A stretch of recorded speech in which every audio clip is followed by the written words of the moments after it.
I am Deputy Director with UNHCR and the co-chair of Resource Group 2 of the Interagency Standing Committee on Accountability and Inclusion. I would like to warmly welcome you to this session of today on AAP and inclusion, to link or not to link. We're going to discuss today the intersection and complementarities between AAP, accountability and inclusion. Before we start further, I will just share with you some housekeeping information. I will then give a chance to colleagues to continue logging in and ask my colleagues who will be presenting this session to introduce themselves, and then we will start. So I just would like to mention that we have put in the chat box a link on captioning that is available to those of you who have a need for captioning. We would like to request all participants and colleagues in attendance to switch off their camera and put their microphones on mute unless they would like to take the floor. And I wish also to inform you, you probably see it, that the session is recorded, and the recording will be made available on the HNPW virtual exhibition area under Inclusion Resources after the session. So we will, at the end of the session, refer you to the website where the recording for the session will be available. Without further ado, I would like Hilam to give you the floor. If you would like to introduce yourself, please.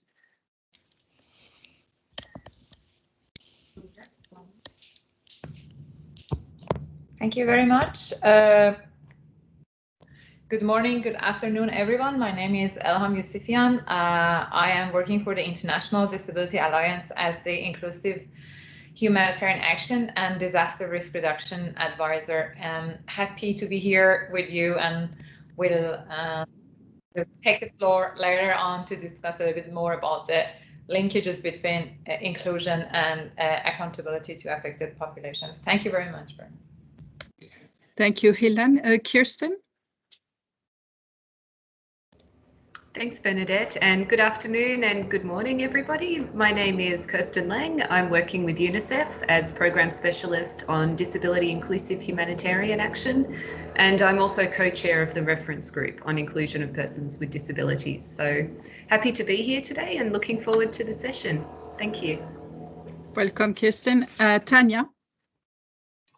Hi, everyone. Apologies for not having my camera on. I'm Tanya. I am the coordinator for Results Group 2 on Accountability and Inclusion in support of the co-chairs, one of which is Bernadette, and also Merit Shell from UNICEF, and look forward to the session. Thank you very much.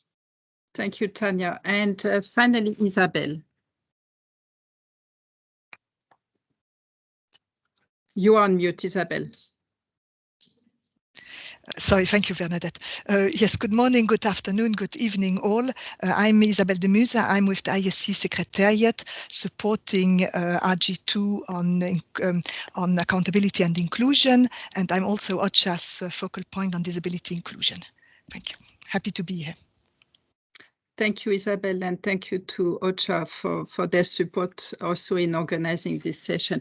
So before maybe introducing the agenda for today's session, we'll be together for the next hour or so.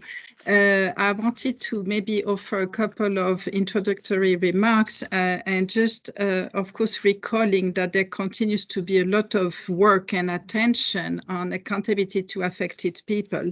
both at the heart of humanitarian responses themselves in operations, but also at the global level, at the regional and global level, in particular through the Grand Bargain workstream on the participation revolution, but also through the work of the IASC. In recent years, lots of progress have also been made on inclusion, especially in the areas of gender equality, the empowerment of women and girls, inclusion of persons and disabilities in particular. When it comes to accountability to affected people, an important aspect of the work of practitioners is really to make sure that in our work in responding to crises, we take account not only of the voices of those who speak the loudest or are the easiest to reach, but also that we pay attention to the needs and voices and agency of all those who still too often remain invisible, marginalized, or are discriminated against. It is important to stress that AAP and inclusion are complementary. Both are key priorities of humanitarian action, and they are often considered or addressed jointly. They have strong interlinkages, and we will be discussing about those linkages today. We all agree that an inclusive humanitarian response must allow people in all their diversities to inform about their needs and provide feedback, and that accountability mechanisms must always be inclusive. However, both concepts, while interlinked and complementary, also need to be considered as standalone. Indeed, inclusion requires more than accountability mechanisms to be fully realized, and effective accountability of humanitarian action requires attention to considerations that go beyond inclusion. And we will come back to these elements today.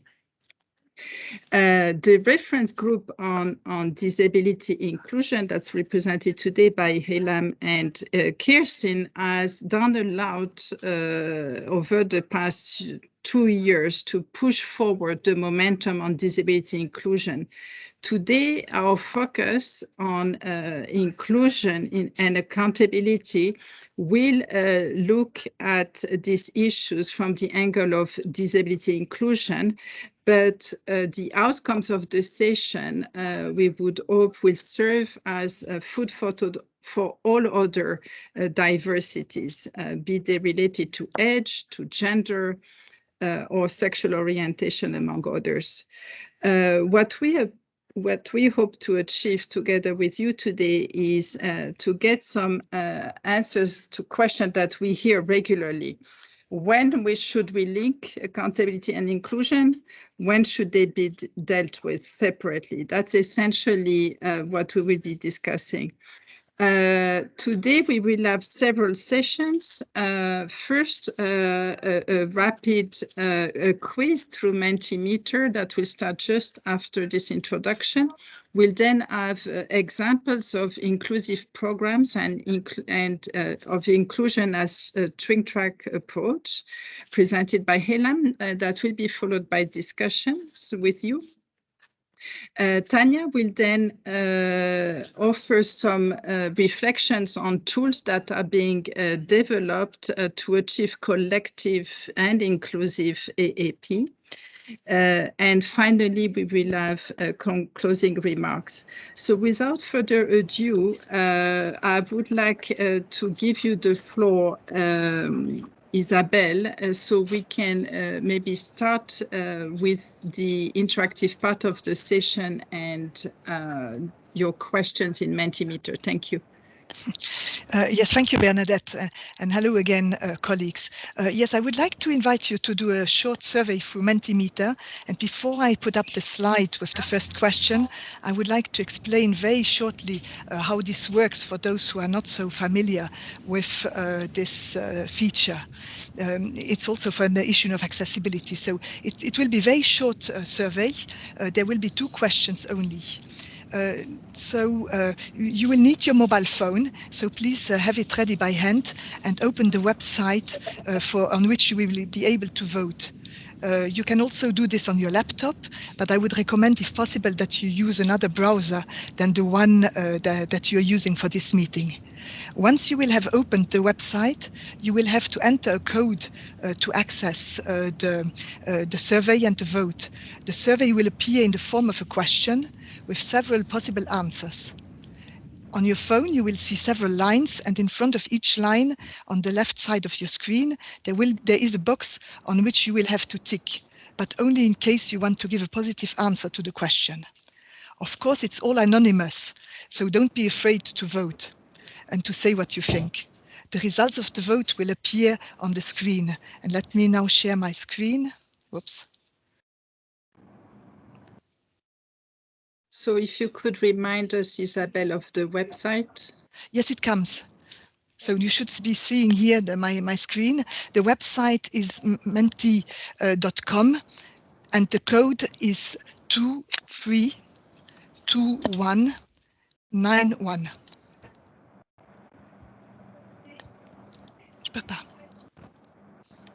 Wait, I've lost the meeting now. Sorry about this. So the first question we would like you to answer is, do you consider this as AAP?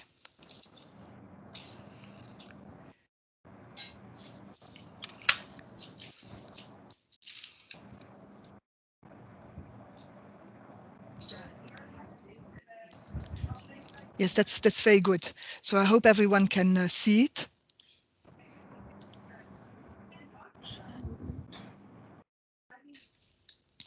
Kirsten, come in whenever you want to, please. Thanks, Isabel. No, it's really interesting to see the results coming up. We see that quite a number of people, 19% of respondents, see dissemination of PSCA principles in sign language as an AAP activity. We also see that quite a few people see child-friendly feedback mechanisms, as well as identifying communication preferences of women as AAP. There's fewer people that see installing streetlights in camps as being AAP. We do have a few people responding that they see installing of streetlights as being AAP, but not quite as many as some of the other options. We also see that quite a few people are responding that sharing of information about COVID-19 for refugees as being AAP. That would be, for example, information in different languages. But we're seeing quite a mix in terms of what people see as AAP and what people don't see as AAP. We're still seeing the majority of people are voting for child-friendly feedback mechanisms as being AAP. We have 29 responses, so please, if you haven't completed the survey yet, we have 60 people online, so please do jump online and complete this survey. It's just to get our thinking started for the event today. We're seeing a few more people now are voting for installing streetlights in camps as being AAP, but it's still a minority. So we've got a few more people jumping online now, which is great. We also have dissemination of PSCA principles in sign language. Quite a few people are seeing this as AAP. Distributing specific food for older persons. This seems to be a bit mixed. There's a few people who see this as AAP, but still not so many people. Similarly for provision of assistive technologies.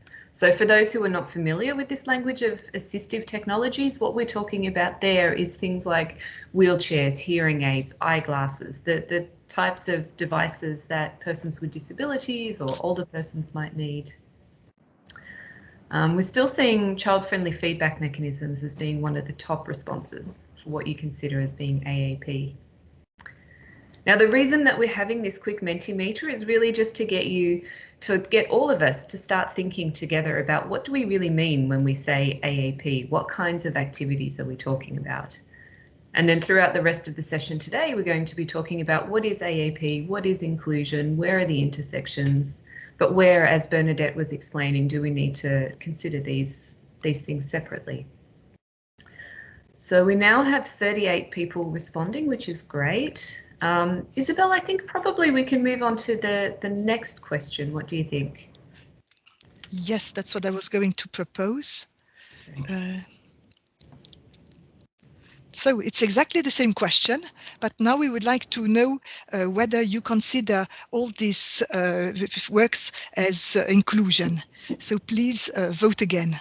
In principle, you should have directly on your phone the new question. One person has been voting. Interesting.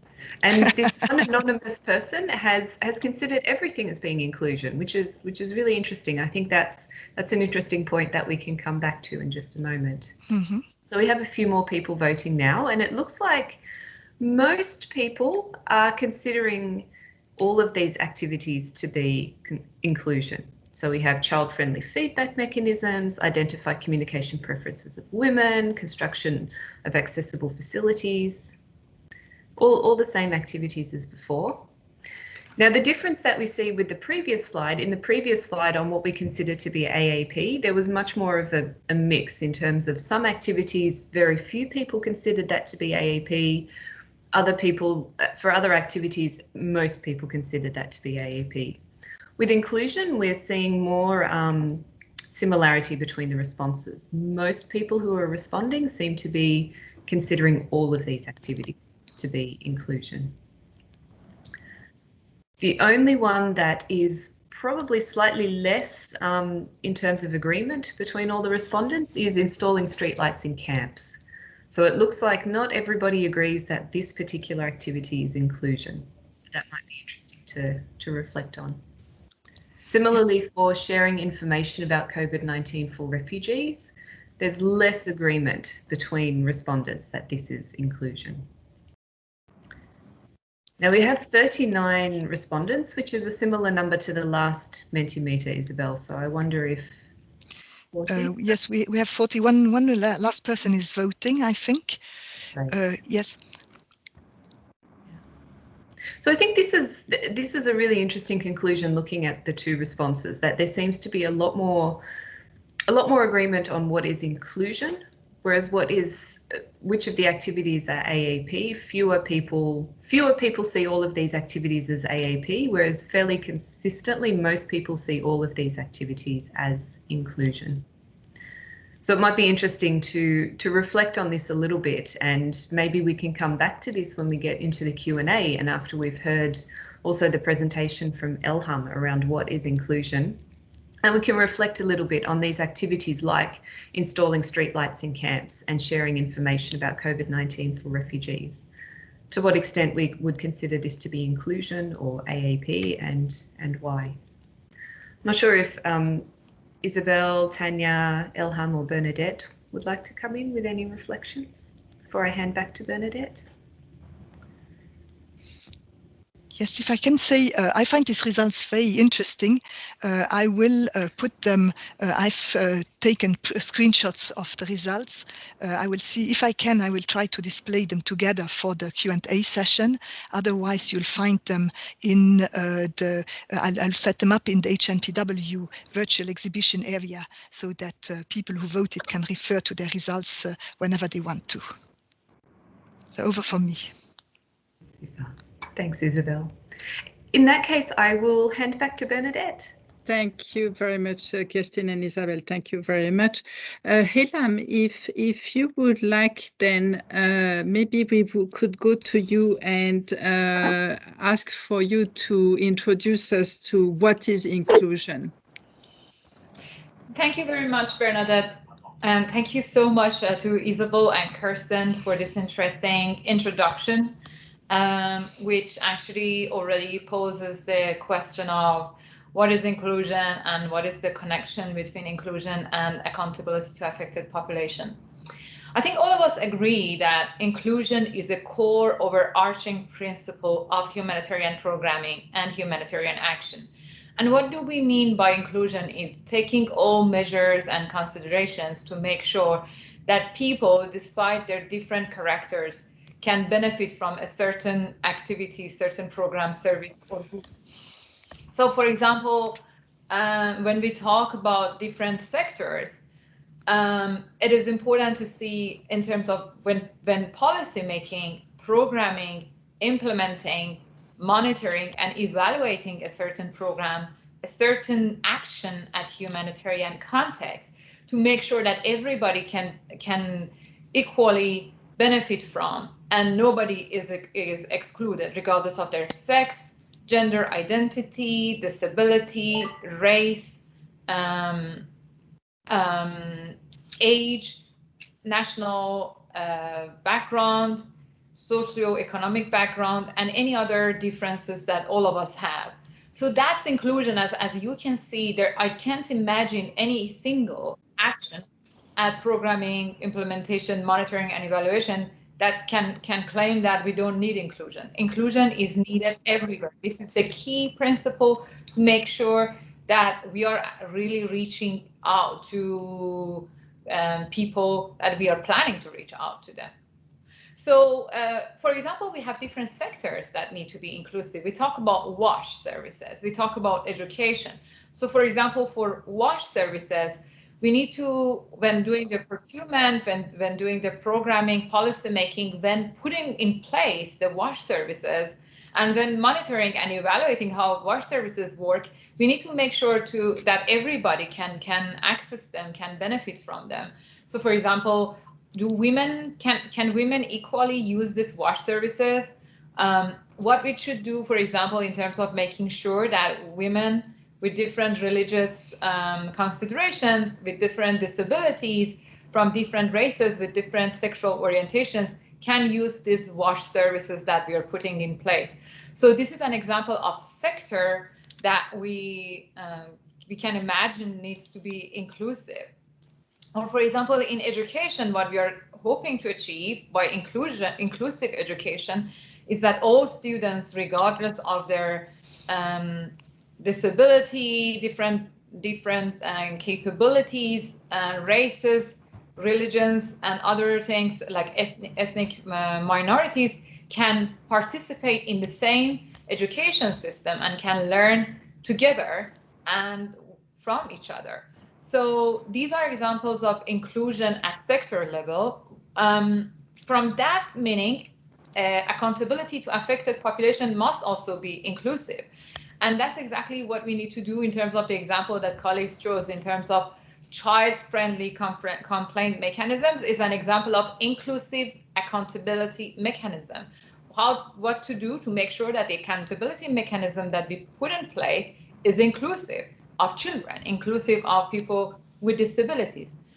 So these two are very much connected, but should not be taken as the same thing, because that's a huge danger in here that I can see. That if we consider inclusion as a part of accountability to affected population, then many people who work in different sectors or different areas might say, okay, inclusion is not in my agenda. AAP people gonna monitor that, gonna make sure that everything is inclusive.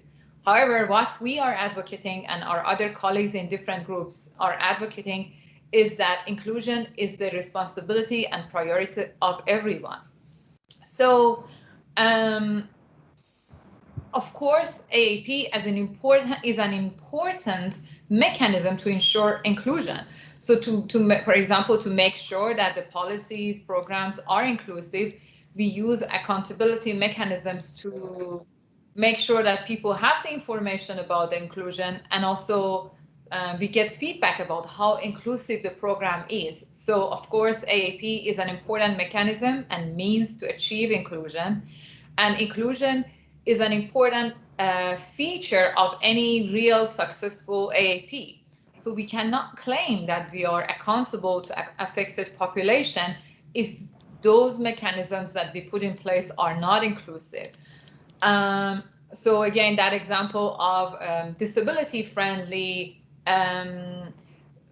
complaint mechanism that a woman with disability can use independently and comfortably with lots of trust is important. It's an example of disability inclusive accountability mechanism.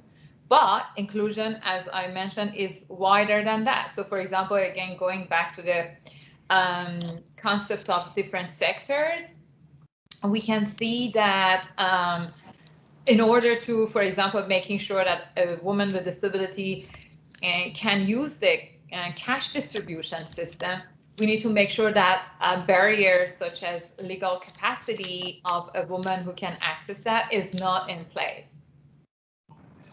So I want to wrap up in here by again highlighting the interlink between the two. At the same time, inclusion is on the agenda of everybody, and nobody can think that, okay, because I'm not directly working on accountability, inclusion is not in my area, I should not be worried about it. There are others out there who are going to monitor that. Inclusion should be on the top list of everyone who is programming, planning, implementing, monitoring, and evaluating humanitarian action. And we hope to work together, and we are happy to see that it has been a great progress to achieve inclusive accountability mechanism, because this is an important way to achieve inclusion in terms of making sure that people from different groups, from all diversity, are informed about what is in place for their inclusion and can give feedback about what is inclusive and what is not inclusive. So I hope I have helped a little bit to clarify and draw the lines and hopefully have not created more confusion. Thank you so much, Bernadette. Back to you.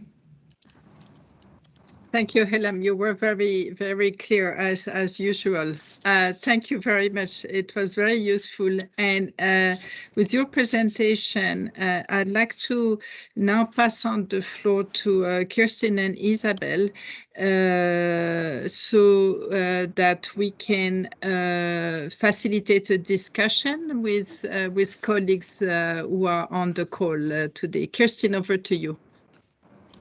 Thanks, Bernadette. And thanks so much, Elham, for your presentation. It was really helpful for us to get a bit more of a sense of what do we really mean when we're talking about inclusion. So I'm wondering if for all the other participants online today, if after doing the Mentimeter earlier and listening to Elham's presentation, whether you have any reflections you'd like to share on what do you see as inclusion? What do you see as AAP? Perhaps thinking back to the responses that you gave to the Mentimeter, now having listened to Elham and reflected for a bit longer, is there anything that you would like to share? Or perhaps you'd like to share about your decision-making process when you were completing the Mentimeter. What made you say, yes, this is AAP, or yes, this activity is inclusion? What was your thought process? And please just feel free to either raise your hand or jump in. I see we have, sorry, that's Isabel, not, go ahead. Yeah, no, I'm trying to share my screen with sorry. No, I was trying to share my screen with the results of the survey. I'm not sure you can see it. Not yet.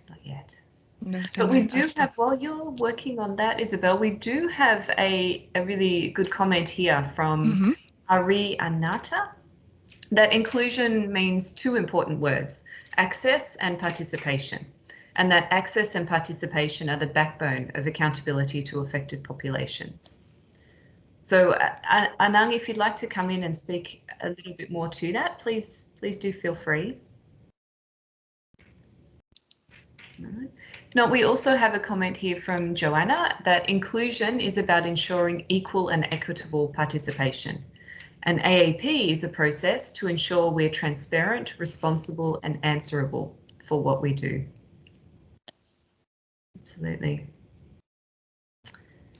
So Joanna and Anang, please feel free to come in if you like.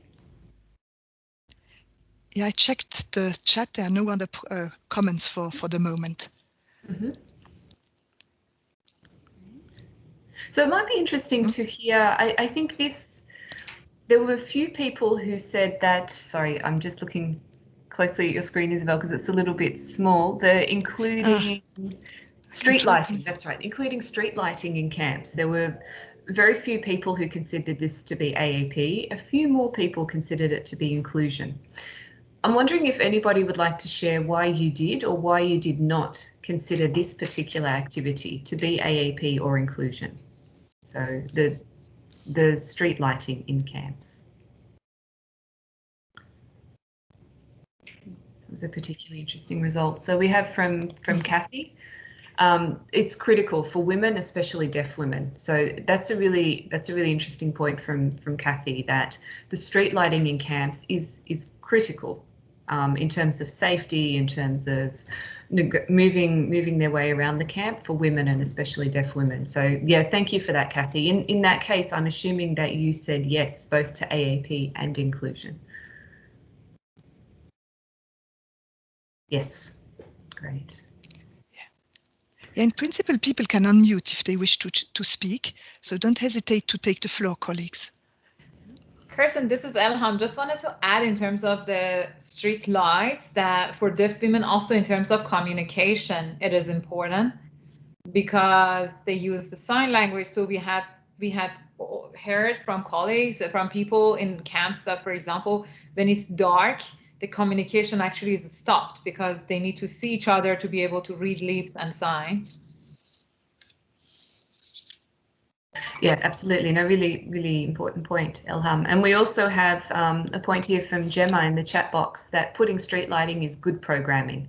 And I think that's an interesting point to reflect on for a moment, because I think we would all agree here that both inclusion and AAP is simply good programming. It's not something extra that we do. If we're not programming in an inclusive way, it's not good programming. If we're not doing AAP in an inclusive way, we're not doing AAP well. So I think that's a really important point. We also have from Valentina, it depends on who you've consulted for installing streetlights and where did you put it. So the simple act is not necessarily inclusive.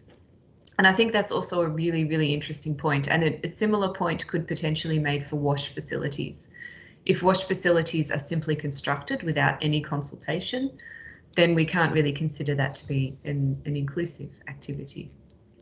And I think it comes back to, that also comes back to an earlier point. I can't remember who made it, but a point about AAP being about participation, being transparent, etc. We have from Marika, the title of this session is AAP and Inclusion, to link or not to link.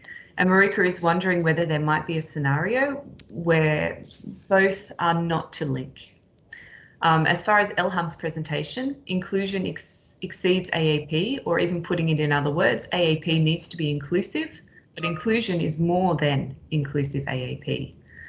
So I'm wondering if Elham or anybody else would like to reflect on that for a moment.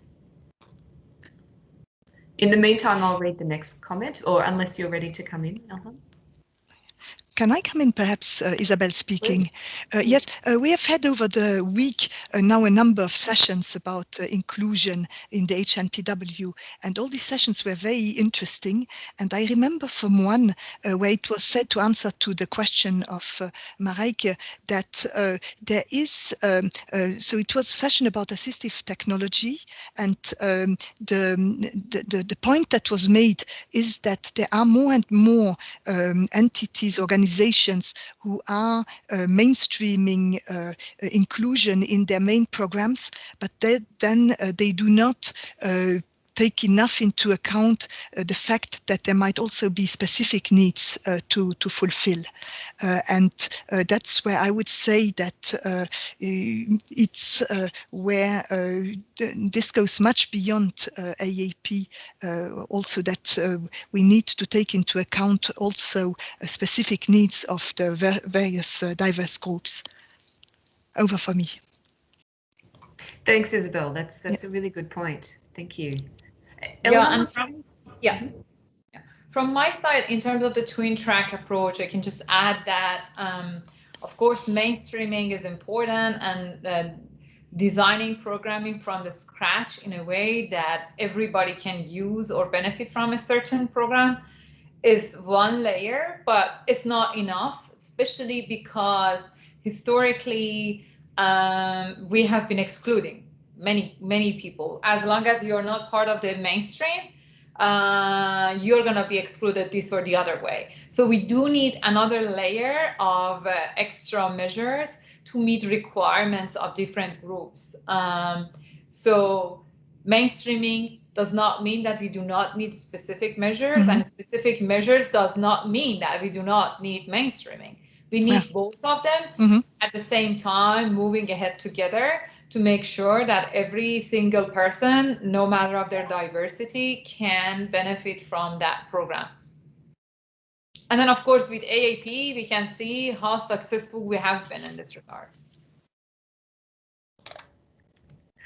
I think that's a really good way to summarize it, Elham. Thank you.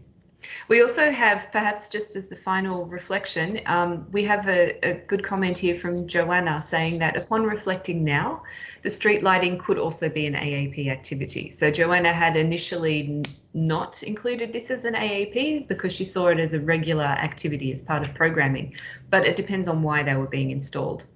So if the streetlights were being installed as part of feedback from diverse members of the affected population, then it could be considered an AAP activity. So just checking if Elham, Isabel, Tanya or Bernadette want to add anything further, otherwise I will hand over to Tanya. And this particular one, for example, installing street lights is an example of how we need to be inclusive in camp design, right? We are designing a camp management needs to be inclusive to make sure that everybody can navigate in the camp equally at night or day, regardless of their age, gender, and disability. So that's an example of inclusive camp management.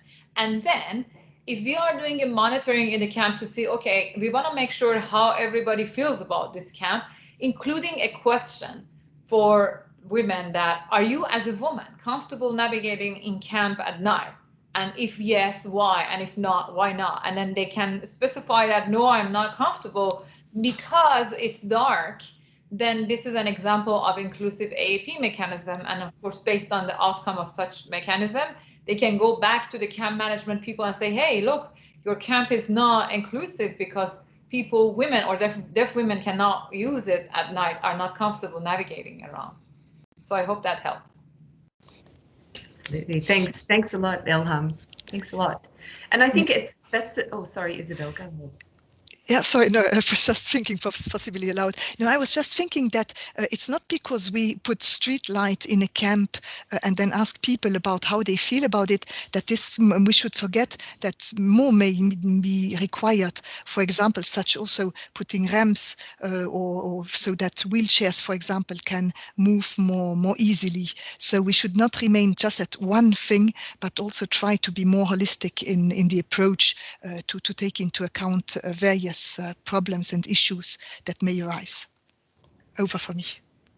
Absolutely, no, absolutely. And if I can attempt to summarize all the really rich inputs, both from Elham and Isabel and also from all of our participants in the chat box, I think it would be that inclusion needs to be considered in everything we do, in every aspect of programming, including in AAP. And we're going to hear in a moment from Tanya about some of the tools for inclusive AAP.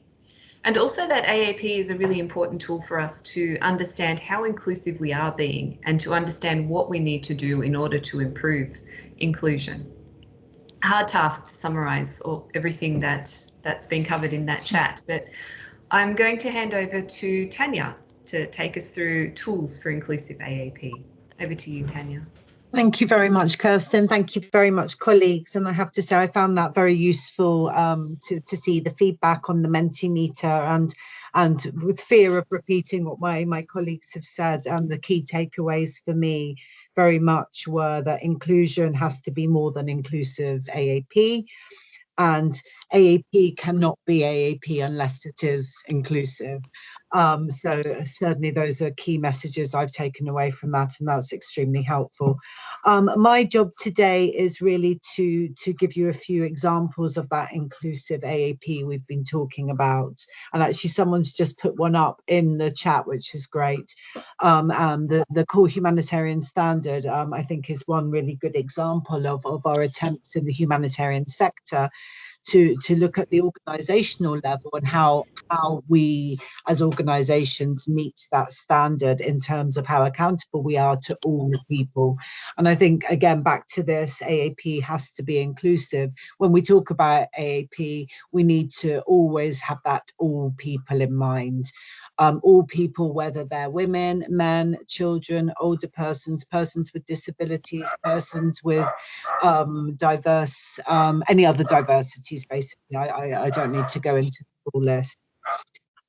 So yes, core humanitarian standard is a good example, and I'd like also to bring attention to a couple of other initiatives that you know that you're all probably familiar with. The gender with age marker is another really good tool that looks at the intersectionality and bringing these all diversities together with also an AAP lens.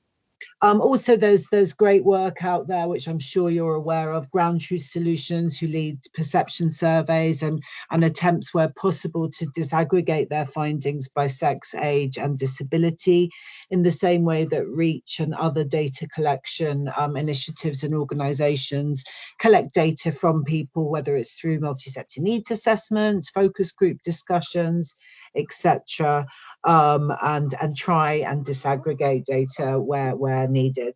I think it's also worth noting that we know as a sector that disaggregation of data is still a challenge. That's something I think that comes up a lot in the AAP world, because we need the data to understand what people are feeling, what people are thinking about our response. But in order to actually get that data in a representative way that really does cover all diversities, we probably have a lot more to do in terms of investing and increasing the number of people we interview and really making sure that we are getting that representation that cross-cuts all diversities. But yeah, those were just a couple of organisations, initiatives that I wanted to mention. But the last thing I'm going to do before handing back to the group is really to draw your attention to some of the work at the collective level that we're trying to do through the results group and with the disability reference group, with the gender reference group, with the MHPSS reference group, with other colleagues that cover other diversities. So Isabel, I'm wondering if it's possible for you to share our portal. It should be there. Thank you, that's it. Thank you very, very much. This, for people that are not aware of it, is quite a recent tool that was launched by the results group the end of last year. And the aim of this tool, this portal, is really to try and bring all these pieces together into one usable place. We had a lot of feedback from colleagues in the field that said it was really hard to figure out where to find resources on disability, age, gender, AAP, PSCA, all the stuff that we've been talking about today that we know need to complement each other where possible. So we pulled together this portal, and it's hosted by ALNAP, as you can see, and it's really meant to be the go-to place for everything. And Isabel, do you mind just scrolling down on that page a little bit just to give people an idea of the layout? So we have, thank you very much, we have a library. Anyone is free to submit resources, and please do feel free to use that function. And we also have a help desk, which is a centralized point where if you have questions about disability programming, gender, MHPSS, AAP, PSCA, feel free to let us know through the help desk. And what we do is then make sure the questions go to the relevant experts that cover those areas. If you don't mind just scrolling down a bit more, Isabel, thank you so much. So we put up helpful tools when they come in, and we change those, and examples from the field we think is really important because we really need to get the case studies. And then if you keep going, thank you. Key policy and standards that we all need to work towards to be people-centred. We've already touched on the core humanitarian standard. We have commitments on AAP, we have gender policies, etc. And if you keep going down, thank you. We have a whole section on COVID resources, which hopefully cross-cut disability, age, gender, the whole all the resources we have found that cover all diversities. And then finally at the bottom, Isabel, thank you, we also want to make sure that people are aware of the individual websites that reflect these specific areas, such as the disability reference group, the gender reference group. There's 42 Degrees, which is a new website hosted by an organisation called Edge Effect that you might be aware of. We have the Compact for Young People, etc. And really what the message we're trying to give here is that the message basically of this session, which is all these things are complementary, but there are some things that cannot be covered through an accountability to affected people's lens. We still need to focus in on specific needs of specific people. So that's very much how we've designed this website. Isabel, if you don't mind going up to the top, I just want to give one example of how we really want to demonstrate intersectionality. If you don't mind going to search library. You may wish also to mention the languages. Oh, here. yes, sorry, yes. Languages, do you want to just click on that and show people the range of languages? Oh, don't worry. Are you there, Isabel? Yes. Sorry, I think, yeah, just yeah, sorry, your mouse has gone really weird. We have multiple languages in there. It's based on Google Translate, so obviously not perfect. And what this doesn't do is translate every document, but it does translate the summary of every document into pretty much every language in the world. Obviously another very, very important aspect of accountability work. And then the final thing, just to demonstrate something, Isabel, if you could go to search library.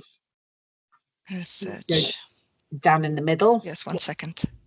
Thank you very much. What I want to show here is this is, you know, we sit here as, you know, practitioners working on AAP or disability or gender, etc. But actually the reality in the field is that you won't always have people with the expertise in your country office.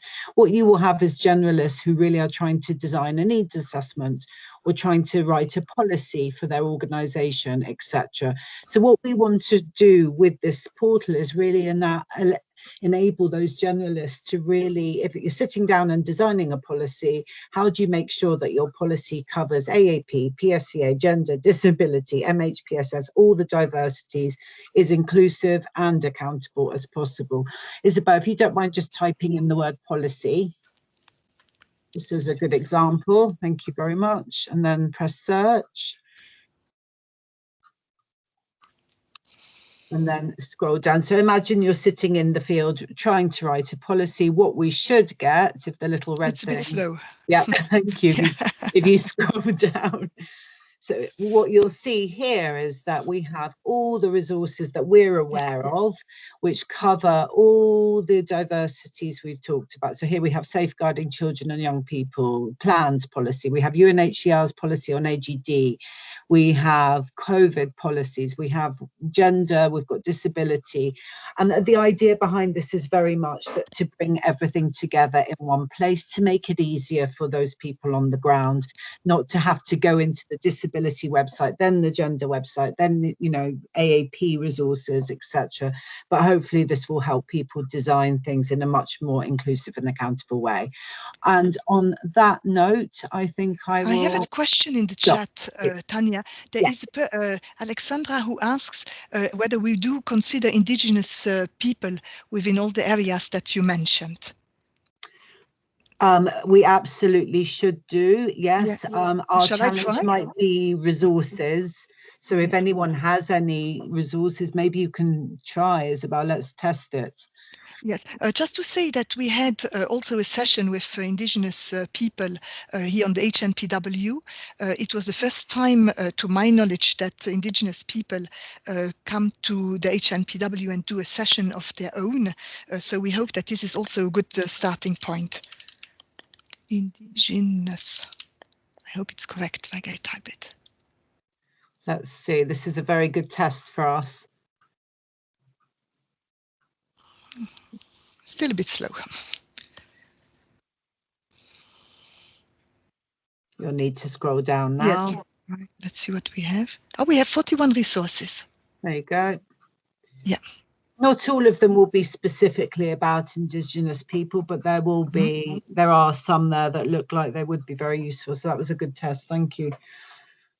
Great. I think that's it from me. And if anyone has any questions about any of these resources, please feel free to contact us, or please feel free to upload resources as well. That we're constantly looking for best practices, case studies, and we're particularly interested in learning from our local partners. So if you're a local organisation or have local organisation contacts that you speak to regularly, please do get the message across that we really would like to hear from them and to learn from them, especially in this work, because that's another big part of this that we haven't touched on today, that our local actors are much closer to the communities, are much better placed to understand the communities than the internationals in many cases. And certainly as RG2, we would like to encourage as much learning as possible from those organisations. Thank you very much, Isabel. Yeah, thank you. You and Bernadette. Yeah, thank you, Bernadette. Because I give over to you, can I just mention still to Alexandra? Yes, the session on Indigenous person. There will be more information in the HNPW virtual exhibition area, and then also to the colleague who asked in the chat for the links of the various tools that Tanya has mentioned. I will.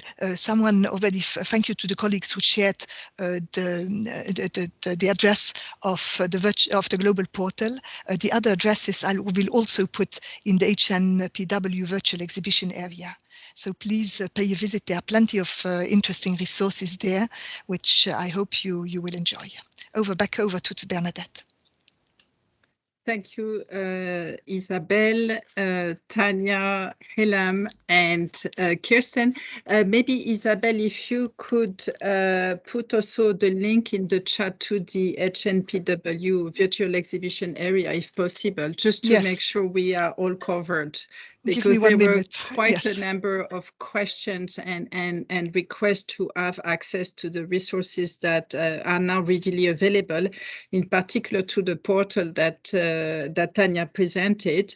But it's important we facilitate the finding of the portal and other resources. So thank you very much in advance, and thank you all for all your questions and comments during the session.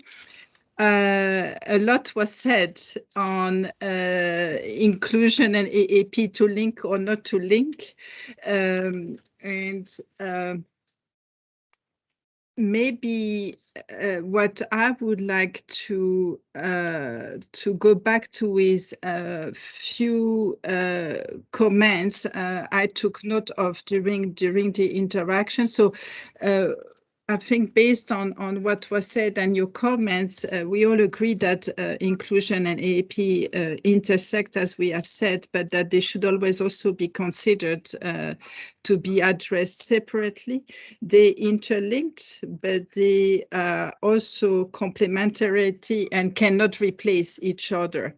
Hilam said something that is very true. She said both should be on the top list of everyone involved in humanitarian responses. In terms of what we know is essential is one, making sure that people of all diversities can access all accountability mechanisms. Second, it is key that experts on people of all diversities and ASP specialists work closely together, both in the field and at the global level, to maximize the links between AAP and inclusion. We also said during the session that when we mainstream inclusion, we should not forget that there are specific needs and programming required to meet the needs of specific groups. it was interesting also to hear from Tanya, and I believe also Isabel, that AAP accountability frameworks can provide an umbrella for intersectionality. And indeed, also, I believe it was said by Kirsten, inclusion has to be more than inclusive AAP, and AAP cannot be AAP unless it is inclusive. That maybe is a good conclusion for this session as well. Let's not forget that inclusion needs to be taken into account into all aspects of our program and responses, while AAP remains a tool to understand how inclusive we are. And maybe a final point from my side is when we look at needs of persons affected by crisis, we should also never forget to look at the same time at their agency, their what they bring to the response, what they bring in terms of solutions, and how we partner with them as equal partners. So I think with this, I would like just to thank very much again the facilitators for this session, Helam, Kirsten, Isabel, Tanya. Thank you very much. I would also like to thank all participants, colleagues who joined us, whether we represent today the reference disability, the reference group on disability inclusion, or the IASC Resource Group 2 on accountability and inclusion. We remain at your disposal. If you would like more resources, if you have questions, do not hesitate to reach out to us. I think we have shared some of our contact addresses in the chat. Helam, Isabel, would you like to thank colleagues also?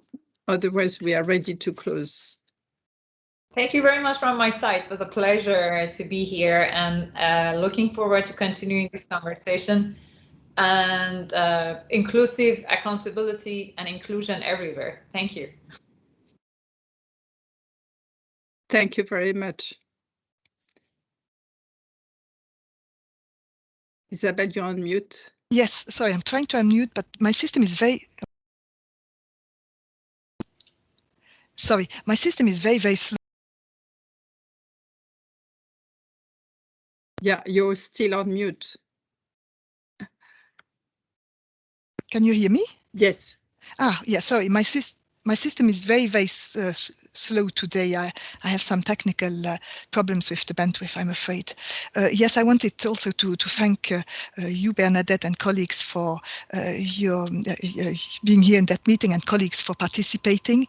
I think it was a discussion which was long overdue. I hope it will help to clarify a little bit the distinction and the complementarity between inclusion and accountability.